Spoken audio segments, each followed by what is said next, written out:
and welcome back to the Laura Show. I'm so excited. I'm on episode 23 here, if you guys can believe it. We're coming down to the end of a full year, and I'm so excited to have my newfound friend, Ana Marin, here. So thank you, Marin. Marin. It's Marin. okay. We talked about it. We talked about this, and I butchered it 3 times. That's like my specialty. Okay. So it's not just a you thing. Don't worry. It's me and every single It's person confusing. We said this before. We can get really Mexican if you want the full name. I want the full name. Ana Marin Suarez. Oh. Yeah, I don't know if you want that. You're putting me to shame here. My real name is Laura Hendrika Ida Tucci.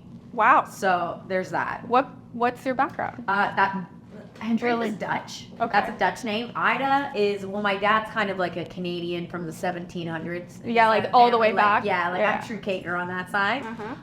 But the Hendrika makes me a little bit interested. I like it. And then I married a Stewart, so I got even more boring. Very white. And it's just It's okay. Yeah. So I'm just can't be as cool as you. But no, you're pretty cool. I'm cool because you're here. Oh. And you're here with me today, and you are, let me get this straight, the CEO of Keller Williams Legacies. Yeah. That is quite the title, my girlfriend. And founder of Sales Beast Club. We're going to have to talk about that. And co-host of the Sales Beast podcast. Did I miss anything? I'm sure, but I'm sure those are kind of like the highlights, I would say. Well, I give the highlights at first so people understand the caliber really of the person that we have in the chair with us today. I appreciate you that. Obviously have quite an extensive career background, which I know I want to touch on a little bit as well.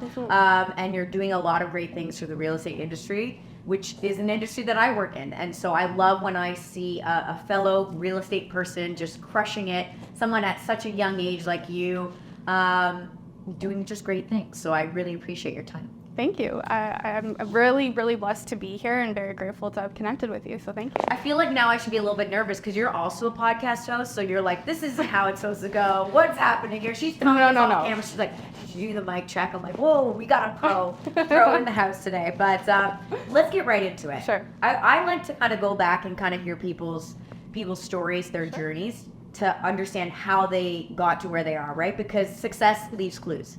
And I suspect, though, for a lot of us, the makings happened when we were quite young. So tell me a little bit about your upbringing, if you don't mind. Yeah, for sure. And thank you again. Well, we came to Canada back in 2001, so I've been here basically 22 years, so you can't really tell, but I'm not from this country. I was born and raised in Mexico City, and Mexico City. I already have to interrupt you. Yeah, go ahead. I was in Mexico City not even a year ago. Okay. My first time there. An absolute amazing city. It's such a good city. It's the best city in the world, in my opinion. If you're a foodie and you haven't been to Mexico City, you're missing out. Like, it is a food town. It's beautiful. There's so many things. There's such good culture. I'm like a big museum freak too, so they have like amazing museums. The Museum of Anthropology, I think, is one of the largest museums. I went to that museum. So sick, right? Yeah. The park that was there, I can't remember now, the big park in the middle of the city. Chapultepec? Probably. Yeah, it's like the one with the castle at the top. Yeah. Oh, yeah. That was amazing. Yeah. So we did all that. So you come from a very beautiful city. Yeah, I love it. Why go from there to here? Great question. I mean, my parents were really the cause of us coming to this country, and I'm like so blessed and grateful that they made that choice. But back in the early 90s, my dad went through a lot of violent situations. We had our house robbed. He was held up at gunpoint a couple times in a year. Got all his cash stolen. Were you in the house when he was held up at gunpoint? I was alive at that point, but I wasn't with him. And so a couple terrifying situations like that with a young child, he was like, I'm out of here. Gotcha. So he ended up moving to Canada a year before we actually moved here. And my mom and I were just kind of traveling. My mom was in the hospitality industry, and so we stayed at a bunch of different hotels and traveled around. And my dad, without speaking a lick of English, moved to Canada. And he actually lived around here. He lived in North York. Okay. And started basically just going to English school, figuring out what areas he liked. And one day he was driving through the GTA past Oakville, stopped for gas, and he freaking fell in love with Oakville. So who wouldn't fall in love with Oakville? It's such a beautiful I place, fall in love with Oakville. Yeah, it's a beautiful area. So that's where you moved. So that's where my dad really set our roots. And then he came back to Mexico. My mom had a pregnancy. So my little sister was in an accident. We didn't know that she was going to happen. And Shout out so to the little sister. Shout out. She's like, great, I'm in an accident. We're she telling says the whole it world this herself. stuff. She says it herself. No, but we're so grateful because like we had already gotten our permanent residency and we were about to start moving, and then my mom's like, oh shit, I'm pregnant. Right. So now we all moved over. How old were you when you moved? So I was 6 years old, and my sister was literally 3 months old. So it was very challenging time, I think, for everyone. Wow. But they made the right call with 2 young baby girls to bring us to a country that had more opportunity, less violence, obviously more growth, and just a better land overall, right? Right. Wow, that's quite the story. We've had now 2 people on this podcast who have had families being held at gunpoint. I have Crazy. Speaking of attracting this type of person, I don't know what's happening, but like, you know what I think it is? I think hard times breed strong people. For sure. Right? It's those unfortunate things that happen in your life that really give you character and determine like who it is you're going to become, because you can withstand more than, say, the average person. Well, 100%. And I saw, like, throughout my childhood, I saw my parents becoming their own business owners. Like, they never really had a job when they came to Canada. Mm-hmm. They started their own businesses. My mom had a daycare center. Then they opened up a restaurant. My dad was also a home inspector. So, like, they went through the trials and tribulations of not leaning on just the system, mm-hmm. but leaning on how they can create their own dollar. So you saw this growing up. You're like, mom works hard, and dad's, clearly willing to do whatever it takes. Do you think that kind of fostered an entrepreneurial spirit in you early on, or did you kind of detest it because maybe your friends, their parents weren't the same? Like, what was your feelings around that? No, I definitely appreciated it because I saw the freedom that my parents were able to have. Like, they were able to spend time with us, and they, I don't know, they just raised me to want to work hard and then not have to work for the man, in a sense. Mm-hmm. And so I always knew I wanted to be in business or start a business or do something along those lines. So I went to school for business. Okay, where'd you go to school? Went to U Ottawa. Oh. Didn't really love it, to be quite honest. Okay. Came out of that whole experience just like in high school. I loved school, in elementary as well, but university was such a different experience for me. I feel like I didn't truly enjoy it. I was so far from my family, and then coming back, I was like, hey, I'm glad I'm done with it. And now I'm ready to set my career forward. Out of curiosity, yeah. Did you ever consider like quitting school? But you decided to finish it. Yeah, I feel like if I had quit, then it would have been a truly detrimental thing for me personally. Okay. So I stuck through it, got out of it, and then came into the world. So kind of like head down, let's just get through it. Yeah, being like, well, what am I going to do with my life now, right? Like, because business is so generic, I really was trying to consider all the different things that could lead me. And then so I moved back home. At this time, I was also lifeguarding. Okay. So I was a lifeguard from the time I was 16, and I really, again, didn't really know what I wanted to do. So I started setting up a swim school, a swim academy, and also private swim instructor and private lifeguarding. So I did that from home for about a couple summers.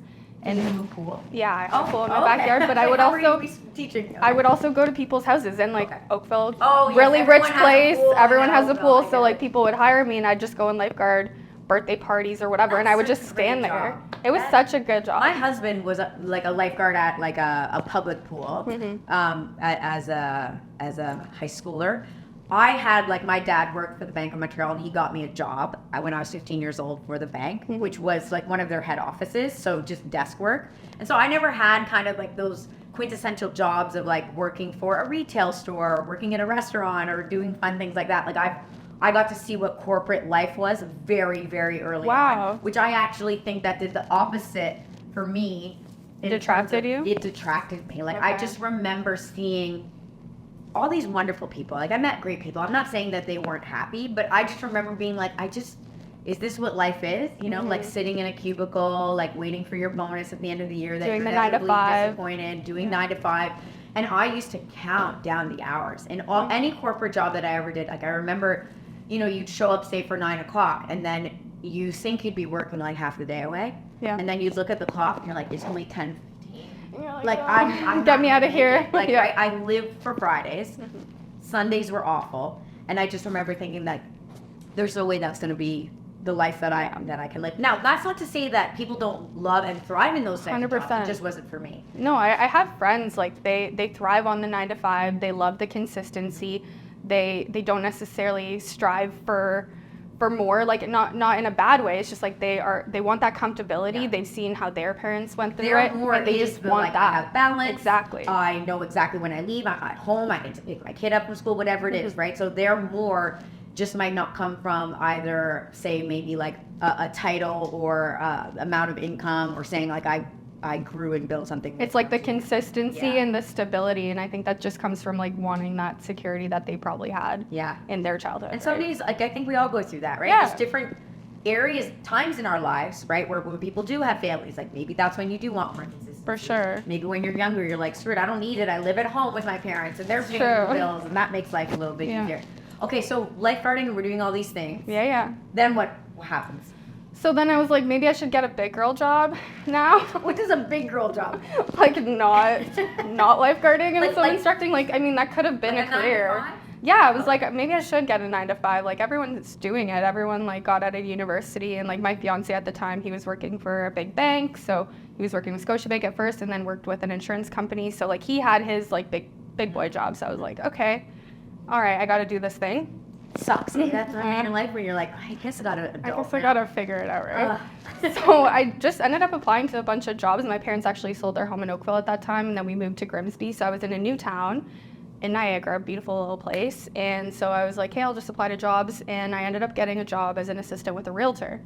So And this was not by design per se. It just happens to be like you applied for everything Mhm. under the sun. I can't even remember the amount of jobs I applied to, probably like 100 jobs. Got a couple interviews here and there, but nothing all as really. assistant work. Well, I applied to like receptionist. I think I did some retail stuff, like very big variety, because I again did not know what I wanted to do. Right.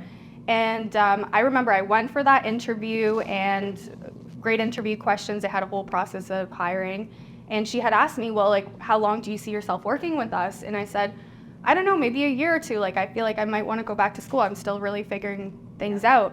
So you went with the honest approach. I went with a very honest approach. Because most people would be like, all I want to do is be here, and this is like all I'm going to do for the rest of my life. But You know what I that mean? was not the case for me, and I still was figuring it out. So she ended up emailing me the next day being like, well, we want someone that can be with us for like 3 to 5 years. Okay. And then I was like, I could have just at that moment been like, okay, that's fine. But I was like, no, fuck no. I'm gonna email back. And I sent this like long thing saying like, okay, well, right now this is what I want, but that doesn't mean that if things go well and there's opportunity that I wouldn't want to stay with you Right. for longer, right? Yeah. And so I went into that opportunity. She actually was like, okay, cool, we'll get started, and helped her grow her team. It was a husband-wife team at that time. We hired agents, we hired administrative Sorry, staff, this wasn't a brokerage that you applied just for a team? just for a real estate team. So this is funny because all I ever do is preach that realtors should get an assistant as soon as humanly possible. Like figure out a way to pay for somebody to come and help you, because As soon as you your can. business can only grow so much, and we're gonna get into all the tips that we have for sure. realtors, but like for that, someone took action there, right? And then you came on, small team. So I guess what's also exciting about maybe joining like a husband-wife or like a small team is that there probably would be opportunity for growth if you help them grow. Exactly. The scary part is if there's no growth, well, guess who's first on the chopping block, right? You. There's not as much security, but you know, there's a lot of upside there. So I guess you were pretty excited about that. Yeah, I was just excited. I was like, if it doesn't work out, that's okay. Like, I'll figure something else out. But I went into it, and it was awesome. Like, I really fell in love with the industry. The team I was working with, they were great. They taught me a lot. Like, they really welcomed me into their environment and gave me so much training and education. And then, unfortunately, we did hit a point where I felt like there was no more room for growth for me. And there was a lot of differences of opinion, and nothing to knock the team that I was working with. I mean, like I said, they were awesome, and they provided me that first opportunity. But I just saw differences in alignment. And so at that time, I started working with the young professionals community, and I got to meet who now is my business partner, Sandy. And he wasn't hiring, but I approached him, and I was like, hey, look, this is my situation. Do you have any opportunities? What was it about him that made you want to approach him? Great question. I think I just saw him because he was part of the same brokerage. I saw him and his wife, Kate, as kind of prominent leadership in the brokerage. I saw them, attending events and like always sharing back education and giving back to the other agents, even if they weren't on their team. And I just saw that they were on the cusp of something great. I was like, these guys are super cool. Like, I wanna work with them in whatever capacity possible.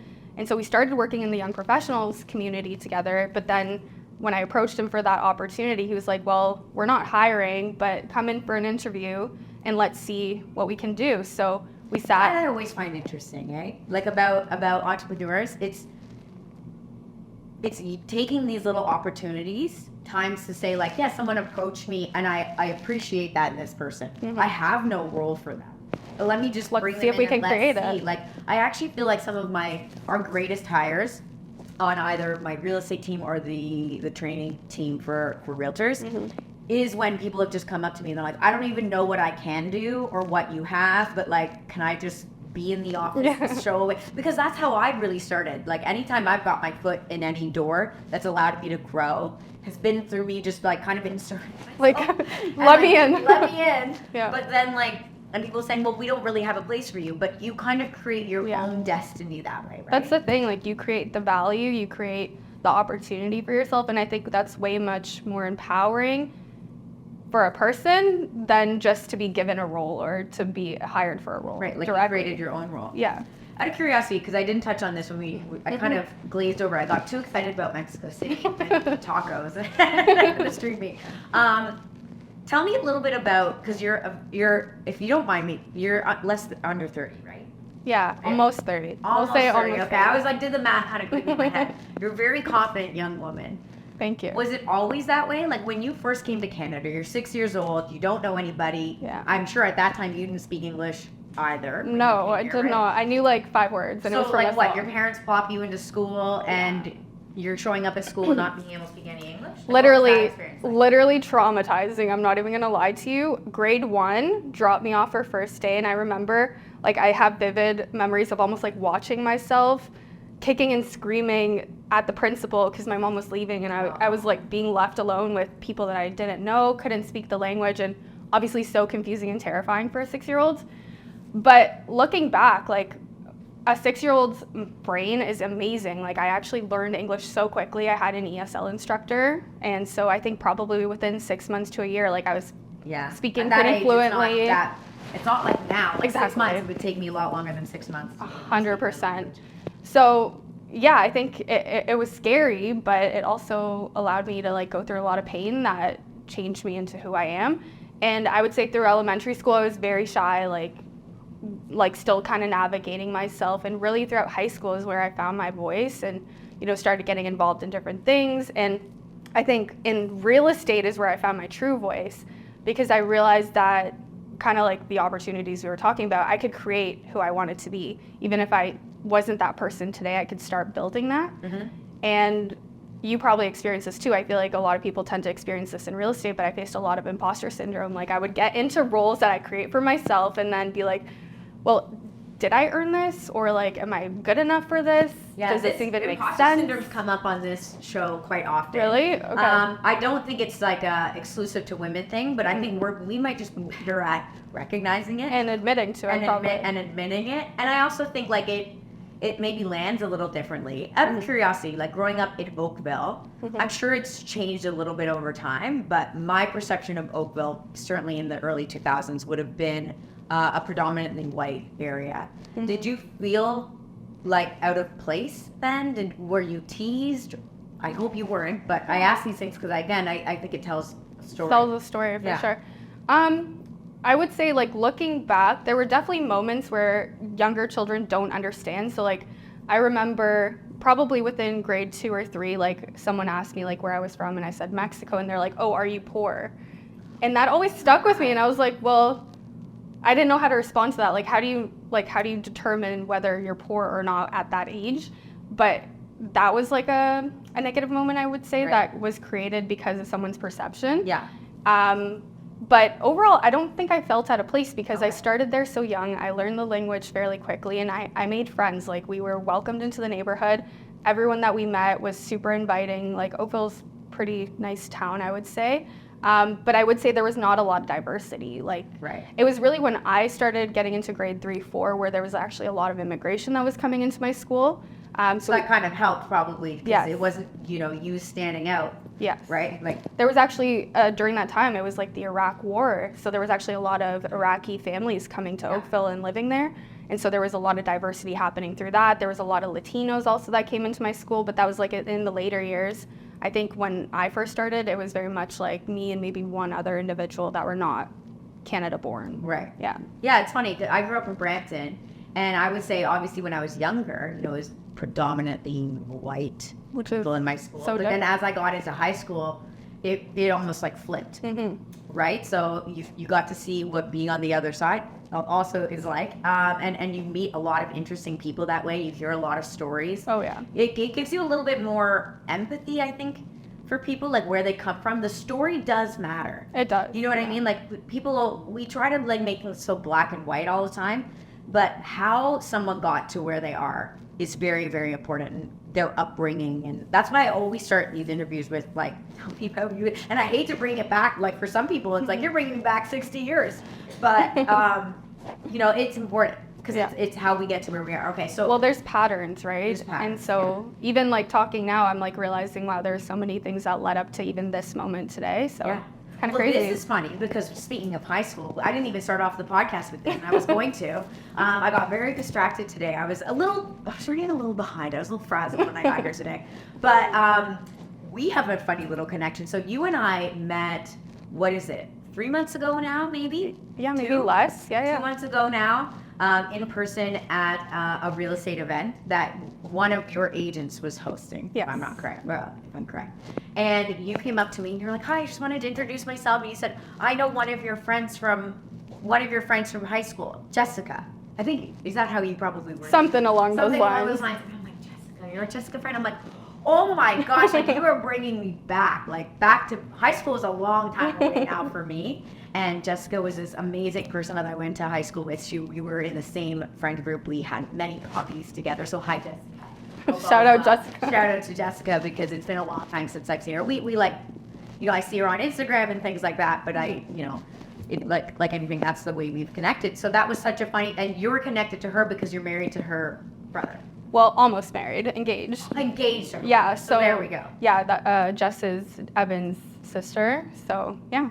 So a small little world. Small little world. And it's funny because we were at dinner a while back and she was like, "Oh, you should meet this girl, Laura. I went to high school with her and blah, blah, blah, blah." She probably saw all the things I was doing online, right? Exactly. Yeah. And then I was like, wait, Laura, that sounds familiar. And then I was like, what's her last name? And then I like look her up and I remember I followed you like a couple months before that. And I was like, oh my God, that's so weird how like there's so many coincidences that are bringing us together. But yeah, no, it's great to meet you. You should reach out. Her life has changed so much in the last couple of years. Yeah, she's had two babies, right? Yeah. So she's mommying it up, I'm sure, right now. She's thriving. Yeah. She's thriving to say the least. Yeah. That's nice. Well, hi, Jessica. Okay, so we are, so you've now spoken to this gentleman. You've asked to meet with him. You create kind of a role for yourself there. Mm-hmm. I imagine that's kind of how it went, or? Yeah, so it was really funny. I came into the interview. It was like kind of an intimidating boardroom. It was like a couple of the management or leadership from that team that had just started. Were they all sitting on one side and you on the other? I was like at the head of the table, and then they were all around me. But it was such an interesting experience. Like I think they just wanted to get to know me, and I was definitely nervous in that moment because I was a bit intimidated. I was like, these guys have accomplished some big stuff, and I'm coming in here not even knowing what to propose. But and well, I'm surprised he on the first meeting decided like, let's put you in front of all these people right off the bat. Like he obviously thought you were gonna come with something. I guess so, right? And you said, I'm gonna propose something to you, like I'm gonna come in with an idea. You just said like, I just want to meet you. So no, I basically was like, hey, like this is my situation. I want a different opportunity. What do you guys have? And he was like, well, we're not hiring right now, but come in, let's meet, and let's see what we can do. So you walk in, you probably think it's gonna be like a one-on-one chit chat, like very casual, and you come into a boardroom. All men on the other side? No, there was like one woman and then I think 3 men. And they're all just staring at you. And I'm just like, hi guys. I don't know. So how did you navigate that, like in the moment? So it was like kind of like with everything, I was pretty truthful. Like I was like, this is what's going on in this opportunity. This is what my strengths are. This is what I enjoy doing.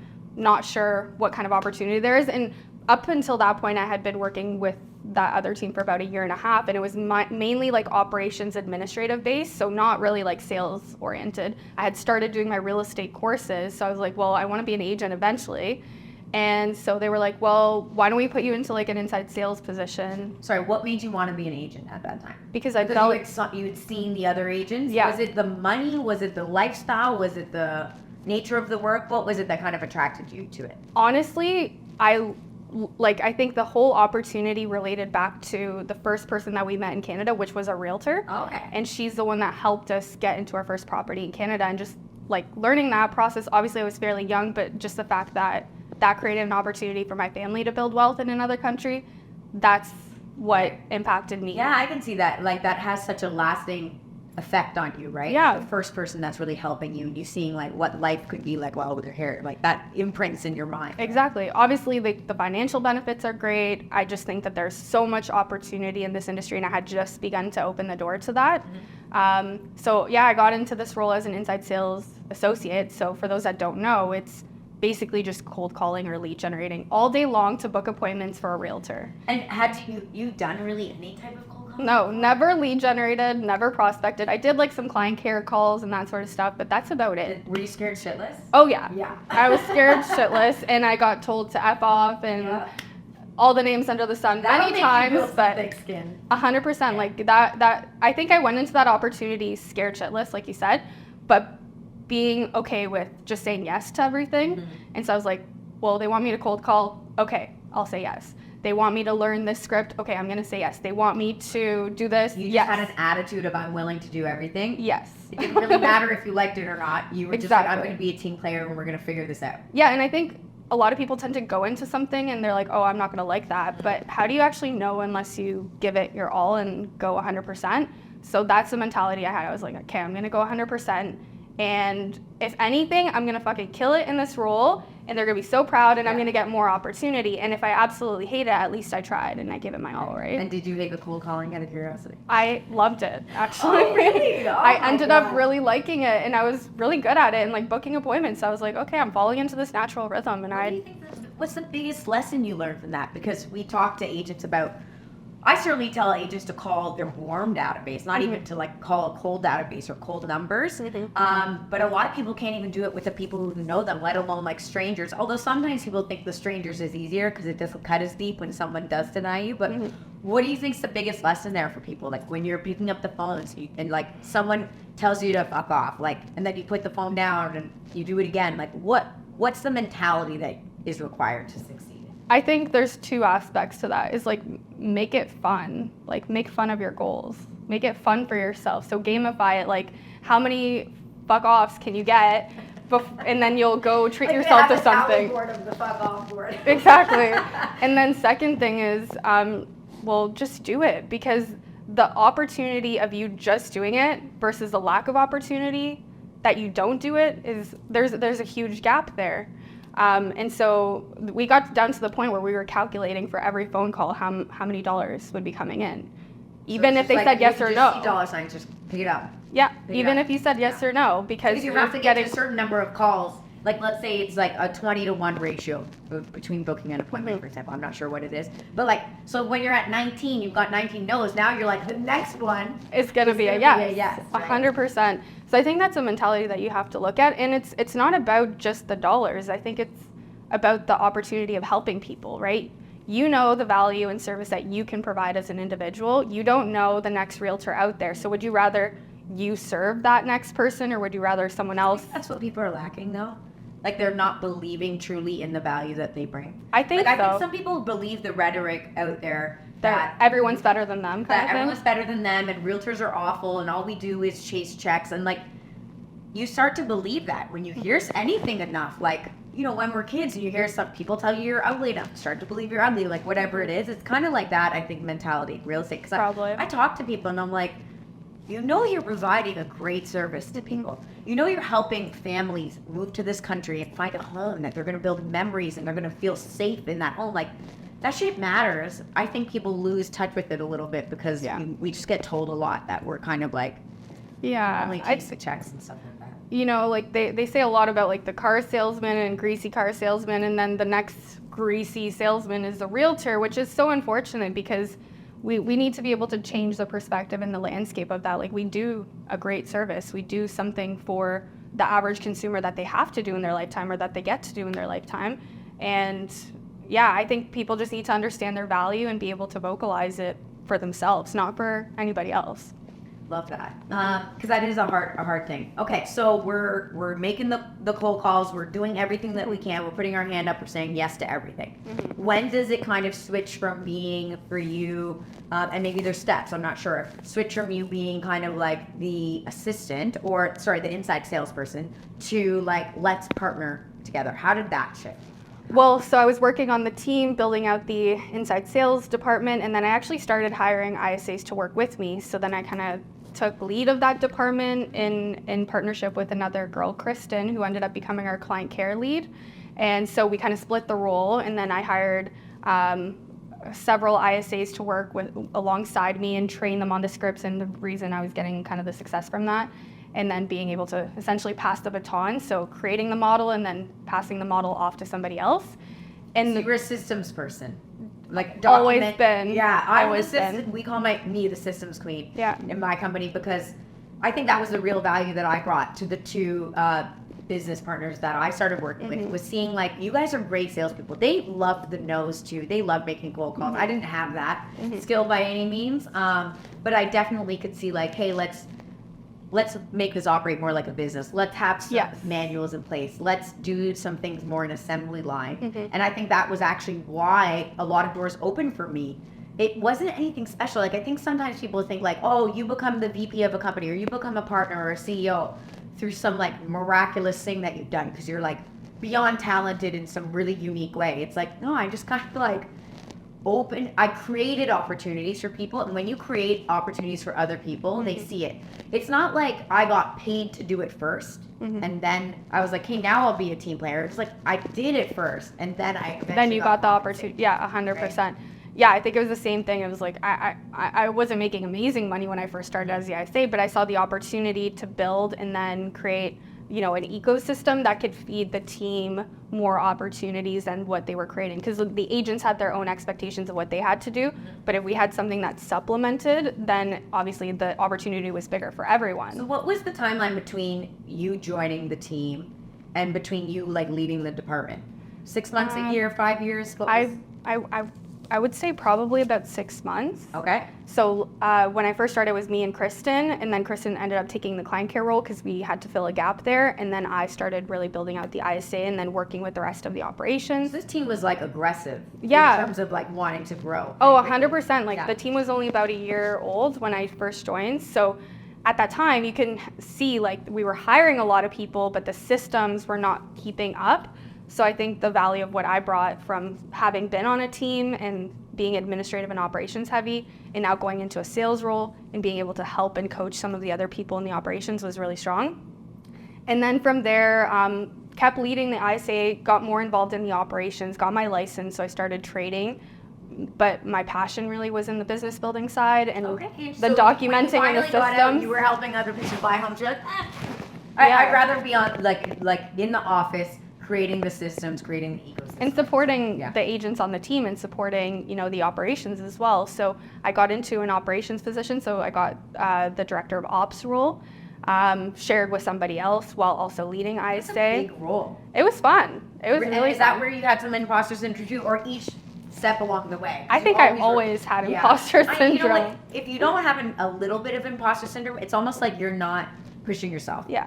Because the moment that you kind of feel like you got this is probably the moment that you need to grow and do something else. It's where you get complacent and you get comfortable. So I 100% agree. But then through all the stuff that we had been doing, really we got the opportunity to launch Keller Williams Legacies. So they approached Sandy and a few of our kind of close friends and asked us to launch a franchise with Keller Williams. So at that point, I started helping Sandy and these individuals with the application process to launch the franchise and starting to set up the systems and document everything, as well as, you know, still supporting the team. And when they started thinking about who they were going to interview for the CEO position, I again was like, well, I could stay working in Hamilton and do what I've been doing, or I can take on another opportunity. So you kind of like put your hand up on your own? Yes. For this? So I put my hand up. And initially I was like, they'll never give me this job. Like, again, imposter syndrome kind of creeping in my head. And I think they had interviewed probably about 5 individuals or maybe a few more. But then I re-interviewed with Sandy for now this role. Yeah. And he was like, well, a lot of part of the interview process with the other. No, I wasn't. So you But felt like you knew who they were bringing in. But at that point, I'd been on the team for a while, and I had done a lot of the hiring. I had done a lot of, the coaching and systems and support. And so it was like the role that they were hiring for kind of encompassed a lot of what I've already done, but on a team scale. And so Sandy, thankfully, gave me the opportunity, and then we launched officially January of 2021. So it's been almost 3 years. How's it been going so far? Really good. I freaking enjoy it. I love my people. I love the culture and environment that we built. And I think before the podcast, we said, we wanted to talk about what it's like working with people on a daily basis. Yeah.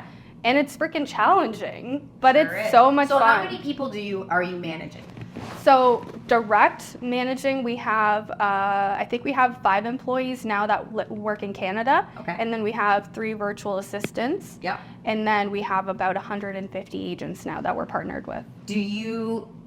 Are you hands-on with the agents? I'm primarily hands-on with our top 10%. Okay. So I'm coaching them, helping them grow their businesses, helping them grow their teams. Then we have a productivity coach that works more with that kind of bottom percentage of our agents or our newer agents that are coming into the business.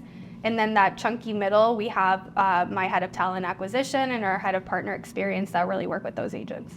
Okay, so what would you say is the biggest difference between what is required for, say, an agent who's at the top of their game from your perspective and like a chunky middle agent? Because I think the new agents, we all know, they might not even know how to put an offer together. Yeah. Like literally the paperwork. Yeah, right? it's like So the minutia of the actual Yeah, it's like, where do I get my business. open house signs? Where do I, how do I run an open house, right? So those things I can obviously understand. But is there a big difference between that chunky, I like that, chunky middle and your top 10%? What do you think is the biggest? So I think with the chunky middle, it's a lot about actual building out systems or hiring that first assistant so that they can really focus themselves on production and lead generation and prospecting and going on appointments.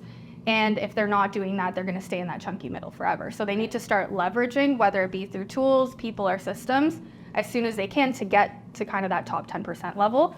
The top 10% already have some people, they probably have some leverage, they have some systems, but it's really about scaling and then hiring, I think. Like high accountability.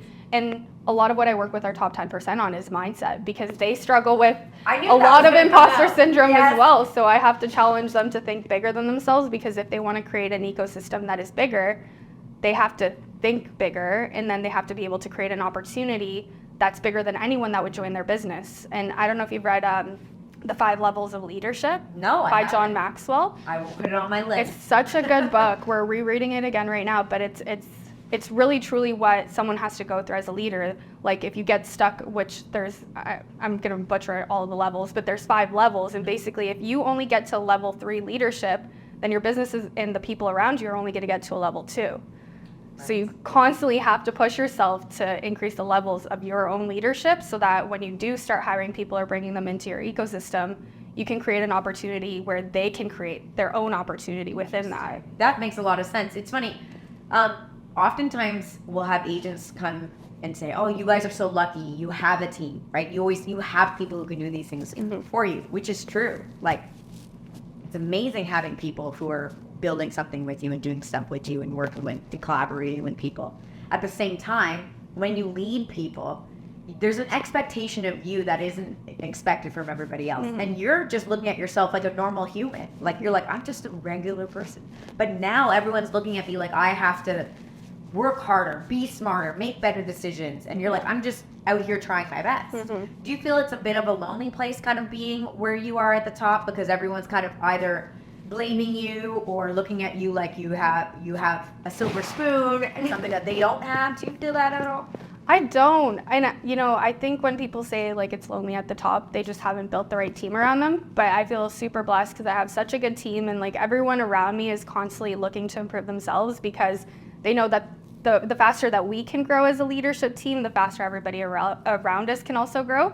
So no, I don't think it's lonely at the top. And the people that do say that, I mean, go find some people and bring them up there with you. And that's what I think it is, right? You have to bring people along for the ride, because good people, they'll lead you.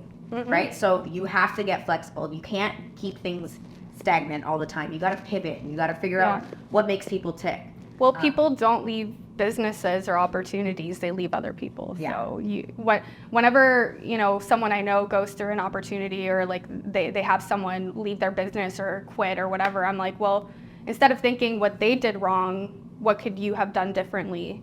What always falls on you, right? At the end of the day, like if you're in a leadership position and something does go wrong, it's rare, like you didn't train properly, you didn't give enough. And that's a hard pill to swallow because there's a lot of failures in business. And so every day you're kind of like, shit, I'm not good enough, I didn't do a good enough job.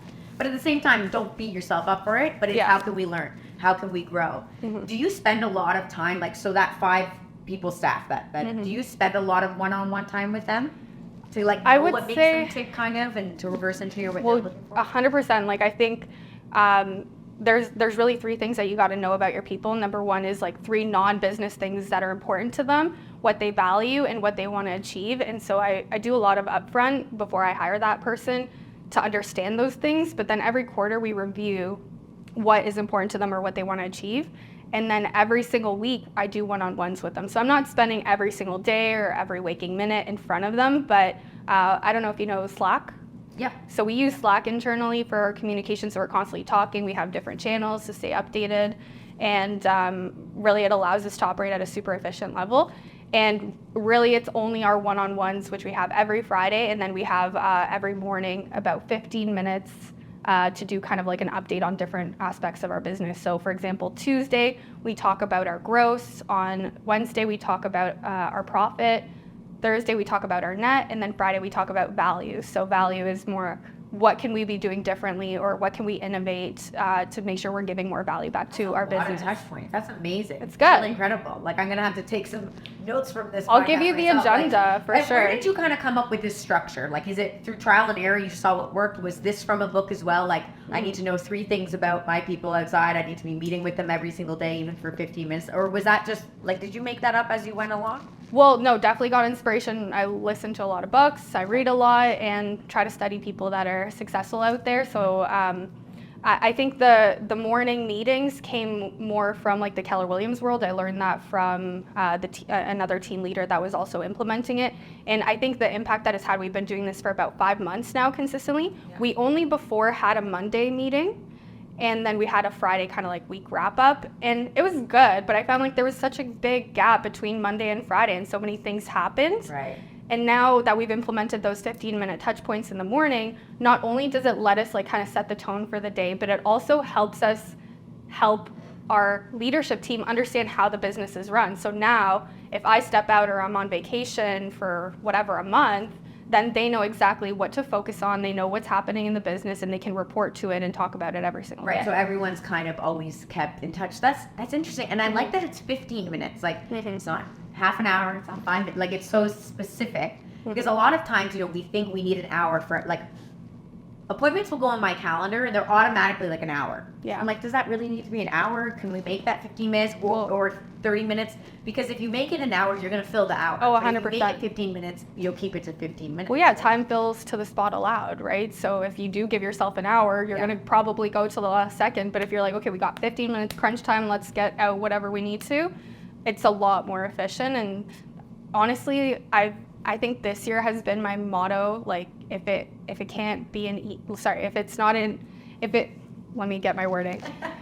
We don't have to have a meeting, just freaking send me an email or a Slack message. If we can't do it that way, then sure, we can hop on a meeting, but most of the time, like, everything can be talked about virtually. Like, we don't have to set up a meeting to talk about something that, and like decisions can be made so much quicker. Working in the office, or is yeah, we have a bunch of hybrid people. Okay. So like a few of them will come into the office like 2 or 3 days a week. So they might not be in every 15-minute meeting, but they'll come on virtually. Yeah, we'll do them virtually regardless, even if we're like in our separate offices, but we'll try to come together when everyone's in the office.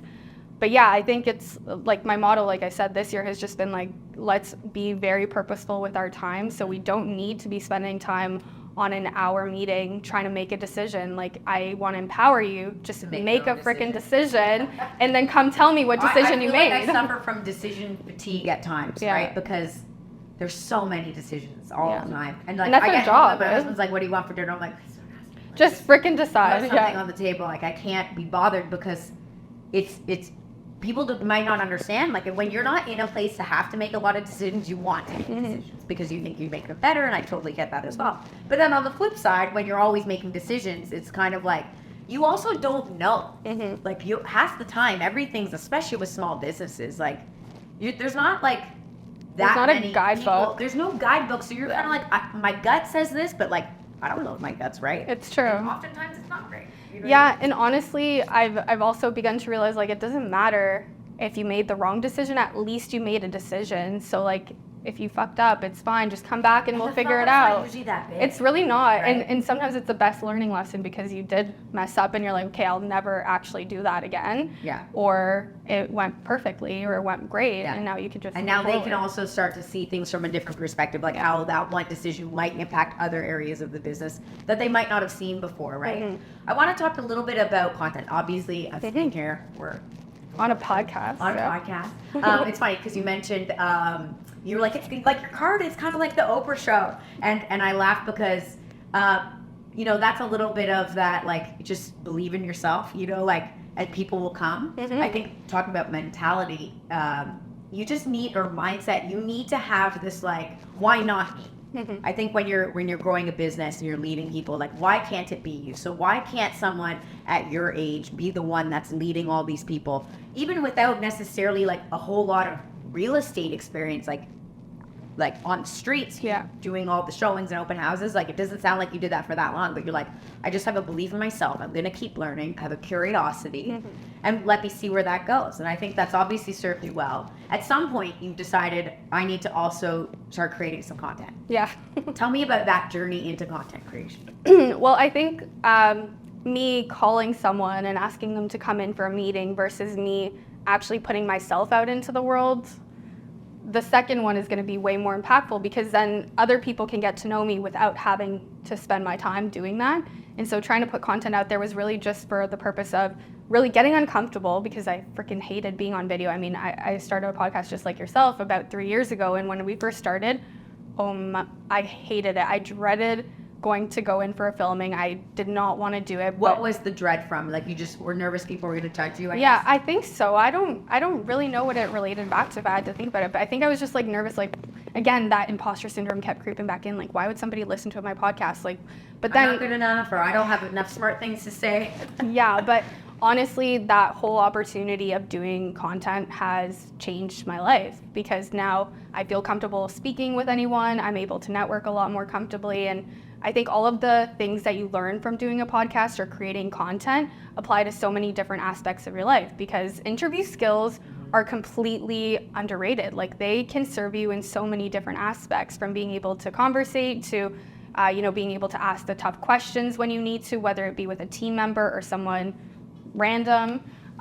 So I've really enjoyed it. I think the thing that has been painful has been like the whole editing process, but thankfully You edit? no. Okay. Oh, okay. I started doing that Okay. like about a year ago, and then I hated it. I could not stand it, Is and it it took because up you so had much of no my idea time. what you were doing, or do you have Yeah. kind of some background? I don't have Okay, any background, you so were I was like, just I'm gonna doing figure it everything. out. Right, I'm gonna figure it Yeah, out. but that was not the way to do it. Like, if I could go back, I would have those 6 months that I did it myself and just hire someone. Yeah. Which is what I did. I ended up hiring an assistant who's now been editing all my content, and it's awesome because all I do is I go in, I have a 30-minute time block on Fridays, and I just film 5 to 6 videos, send it to her, and then she posts it and does everything. So it's everything's amazing. That is you. So I feel like I'm looking in the mirror when I'm talking to you, because when I started, I didn't start this podcast in 2018, but I helped someone else start a podcast, and I was doing the editing on the back end, and I had no idea what I was doing. It took me forever, and thank God now we have like capable people here behind the cameras, because it just has allowed me to focus so much more. It allowed me to focus on my real estate business, but in not only opening up time for my real estate business, it opened up enough time for me to start a new business. So sometimes people might say, yeah, but like, how many more transactions am I really gonna get if I hire someone to do my 1-minute reel? It's like, but it might not just change your real estate business, like it truly changes your life. And I agree with the notion that it impacts every aspect of your life. I think creating content, I've said this before to my team, like, it's probably been, when I think of all the things that have really, really impacted my life, content is one of them. And it's not because like an ego-driven thing, although it feels nice. But when people say, "Oh, I recognize you," or "I know you," whatever, like around the shops at unveils, I get that sometimes. Oh, that's awesome. But it's more because I just knew what it took. I knew how afraid I was because I didn't think maybe I was good enough, or maybe I felt like my set needed to be better before I started, or I needed to practice what I was going to say, and I needed a script, and I need more knowledge and information. Everyone uses all these things like they're just getting ready to get ready to get they're ready. getting ready forever. It's like, why? But now, because you and I got over that, I almost look at almost any challenge in life with the same lens. It's so true. Like, I'm not as scared of things anymore. It's true. You go from kind of that fearful to fearless state. Okay, it's so funny. I have to relate back to this because this was a year ago, but I went to the Tony Robbins event, Unleash the Power Within. I don't know if you've ever heard of it. I have the disc set. Okay, I love that. I'm really aging myself, but yes.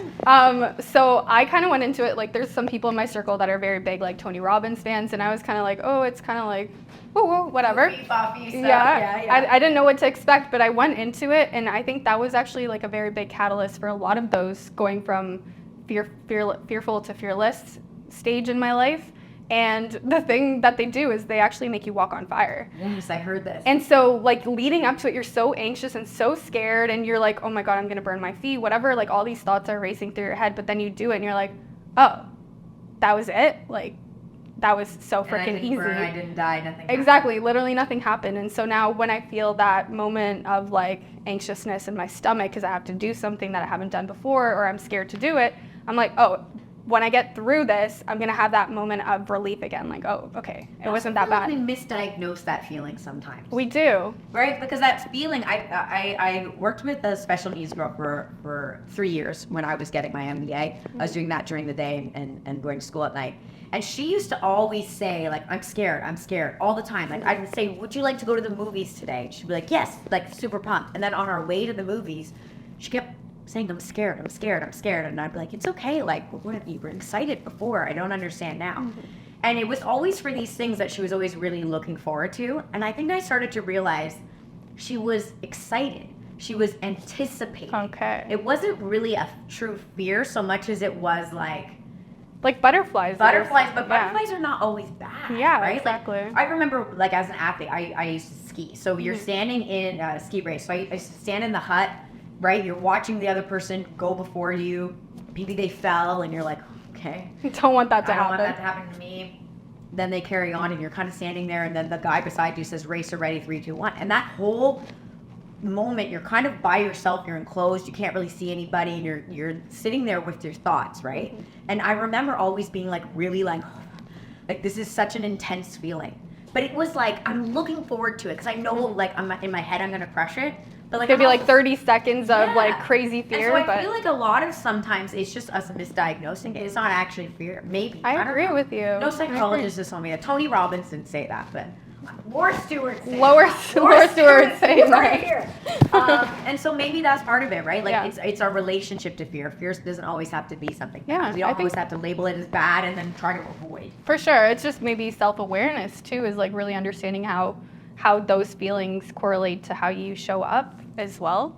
Because if you come up, like if you're really fearful and you know that you're going to act a certain way or show up a certain way, you have to change who you're being in that moment, or you have to change your state so that things do go well and progress well. It's always funny, right? Like, you have to be first. I think, who was it? Tony Robbins also says be, do, have, instead of, we always think it's have, be, do. Yeah. Like, you think, right? A lot of people you say like, that, you think you have to act like the person you want to be first, even if you're not. It's kind of like you have to pretend to be positive to become a positive person. Exactly. You have to start with the action of being it, and then eventually you will become it, right? So many things. Yeah. I think the last time we met, we were talking about the Think and Grow Rich book too. It's not grow rich and think, it's think. You have to think, believe before you can actually do. And that's exhausting. It is. It really is. It takes a lot of time. Yeah. Like, and I imagine it's a journey, and sometimes I look at other people and I'm like, oh, it seems to connect and click easy for those people, like this foofy But stuff. they probably went through the same thing. They were working on it at some point. Now, maybe they started when they were younger, and that's unfortunate, because I'm only doing this now in my 30s, and yeah, sure, I wish, that happened in my 20s, but like, There's no better time than now, right? There's no better. I can't go back. I wish I could. Trust me, I wish I could go back and be a younger person and do it all over again. But I can't. I only have the time now. So it's, do I want to spend, the next 50 years of my life, let's say, being in that same state, or do I want to grow as a person, right? And that growth takes a lot of time. For sure. You've seen it a lot in other people because you get the opportunity to be. Yeah, and I think it's really cool when not cool, but when I see people doubting themselves and like you really encourage them to go do that thing that they're scared to do, and then they do and they come back and they're like, oh my God, I did it. That's like my favorite feeling, because it could just be a couple words of encouragement and somebody goes and achieves something big. So the more that you can do that for other people, I think the more impact that you can have in Is that the world. probably the most fulfilling part of? I think so. I think also just seeing the people around me, like especially my leadership team, achieve what they want to see. That's really cool. Yeah, it's you can go a lot further with other people, right? What a career you've had. What is the hope for the future? Like, you've been doing this now for 3 years, so you're growing the team. What do you envision? What's the thing that your North Star that you're looking for? Yeah, great question. So right now, launching our new office. So that's happening on November 17th. Where's the new office? It's still in Vaughan. We just have a new space that we're moving into. Bigger space. Yeah, so we went from launching in the middle of COVID in a tiny little office to now 10,000 square foot location. So we're pretty pumped. So right now, my goal is really to fill up that space, get as many partners in that, are aligned with our mission and vision. And then we also just recently launched the Sales Beast Club. So that's more of a coaching arm of our company, and really just trying to, keep doing what we're doing. Doing it all. Doing it all. Why not? Any final tips? I think sometimes people have everyone wants to do it all. We all have good intentions. We all want more for ourselves. But we have a hard time structuring our lives in a way that allows us to do that much. Like starting a training company, not easy, been there. Running a team of agents, not easy, been there. Doing all the content, not easy, I've been there. How do you structure your life to get the most out of it? Well, I think personally it's myself first. So finding time for me, for my relationships, for my friends, before anything else can happen. Because if you're not having fun and you're just working all the time, like what is the purpose of life, right? So that's a big aspect. And then I find too is in this day and age, everybody says, I'm so busy, I've got this and that. But they don't realize like they created that busyness for themselves. Like we have control of our calendar. We can create the freedom of how we spend our time. And so, time. Do they just say yes to too many things? It could be that, or they just don't set expectations for how people treat their time. So, you want to do a showing at 10 o'clock at night? Sure. Versus, no, these are the hours that I work. This is my availability. And they don't treat themselves like a real business. I've said that to a lot of agents. It's true. Like, you are the CEO of this company. Yeah. Or view yourself as Starbucks. When Starbucks is open, they're open. When they're closed, they're closed. Like, they don't care that you're banging on the doors and you're upset about it. It's like, we're closed. So you need to set that expectation with your client. Like, you cannot reach me at all hours. I'm not going to answer the phone at all hours. For the average agent, right? Like, understandably, maybe different clients require different things and you have to be flexible. I'm not saying don't be flexible. Exactly. Like, you can have the one-off 9 o'clock, 10 o'clock showing because your client's only here for a day. Yeah, but like, don't always be at the whim of every client expectation. So I say, like, have time set in your day to do emails. Have time set in your day to answer phone calls. And I try to not answer emails outside of those times. I try to not just answer my phone every time it rings. Exactly. You can't always just have access to me because I'm running 2 businesses over here. And that's how you kind of buy your time back. Exactly. Speaking of time, I'm getting wave chair because when we started today, I asked you, did you have a heart out? And this is what you guys need to learn if you're watching and listening to it, is have heart outs, like set expectations of time. You said, I need to go by a certain time and I want to be very respectful of that. I appreciate that. Is there anything that I didn't touch on as we wrap up here that you think you would like to kind of leave our viewers and listeners with that you haven't spoken about yet? Kind of tied back to some of the messaging is a lot of people are fearful. They're in, I think not just realtors, but a lot of people in this world right now are in a fearful state. And so just be kind to others, care about people, reach out to people that you haven't talked to in a while and just ask them how they're doing. And I think just if we treat people the way that we want to be treated, that's how everything can be solved. We're going back to childhood stuff. The golden rule. But you know what? It matters because you might change the state in someone else's life today Exactly. by maybe buying the car behind you at Tim Hortons, or by giving someone a friendly smile, or asking a person who's serving you, like, how are you today? And those things, like, they seem so small and trite, not important, specifically when you're not in a good mood, you're not in a good place. But that changes the trajectory of someone's life. And that, in essence, changes the trajectory that comes back around to you. Exactly. Right? So you got to give first to get. So I love that's it. a fantastic place to leave it. I really appreciate you taking the Thank time to you. be with us today. Likewise. And we'll probably have you back part 2 maybe next year sometime. Sounds good. Because we're going to have to learn how the new office is going. And Sure, we're going to have you on our podcast next time. So collaboration here. See, give to me. See, there's more than enough to go around. We didn't even get into the pie is big enough, but that's our next. All good. For sure. I'm super excited. Thank you Awesome. again. And thank you guys for watching. We'll see you next time.